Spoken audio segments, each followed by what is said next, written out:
চেষ্টা করবেন আপনার কান পর্যন্ত যেন ওই কথাগুলো কখনোই না পৌঁছায়, যে কথাগুলো আপনার অবর্তমানে আপনার সামনে রসগোল্লা সাজা মানুষগুলো বলে বেড়ায়। বিশ্বাস করেন, যদি আপনি একবার বুঝে ফেলেন যে আপনার পিঠ পিছে আপনার একান্ত বিশ্বস্ত মানুষগুলো আপনার সম্পর্কে কি বলে বেড়ায়, তাহলে তাদেরকে ঘৃণা করতেও আপনার ঘৃণা লাগবে।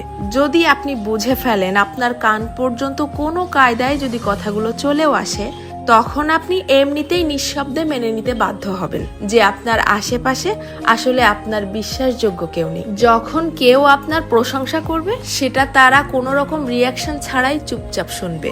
অথচ কেউ যখন আপনার সম্পর্কে খারাপ কিছু বলবে, সেটা দেখবেন যত দ্রুত সম্ভব এরাই মানুষের মধ্যে ছড়িয়ে দিবে।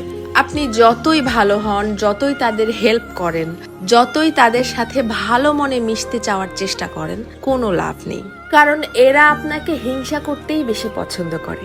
আপনার সামনে দেখাবে যে আপনাকে ভালোবাসে, অথচ আপনার পিঠ পিছে আপনাকে প্রচন্ড লেভেলের হিংসা করে। দীর্ঘদিন ধরে সবকিছু জেনেও চুপচাপ সহ্য করতে করতে যখন আপনি তাদের মতের অমিল হয় এইরকম সামান্য দুই একটা কথা বলে বসবেন, তখনই বুঝতে পারবেন তাদের আসল রূপ। তাদেরকে এতদিন ধরে দেখানো আপনার সমস্ত সম্মান, ভালোবাসা, হেল্প, স্যাক্রিফাইস বিশাল আকারে ঢাকঢোল পিটিয়ে আপনার মুখের উপরে ছুঁড়ে মারবে, যেন এগুলো তাদের কাছে কিছুই ছিল না। আমার কথাগুলো বিশ্বাস হচ্ছে না? আপনি আপনার জীবনে এই ব্যাপারটা একবার অ্যাপ্লাই করে দেখতে পারেন।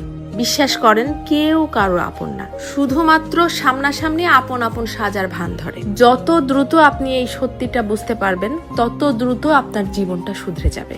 কারণ কেবলমাত্র তখনই আপনি সেই আপন সাজা মানুষগুলোর সামনে নিজেকে প্রেজেন্ট করা বন্ধ করে দিবেন। কারো কাছ থেকে কোনো এক্সপেকটেশনও রাখবেন না। জীবনটা হয়ে যাবে শান্তির। তবে মন খারাপের কিছু নেই। এদের জন্যও সৃষ্টিকর্তা বড় কিছু আয়োজন করে রেখেছেন।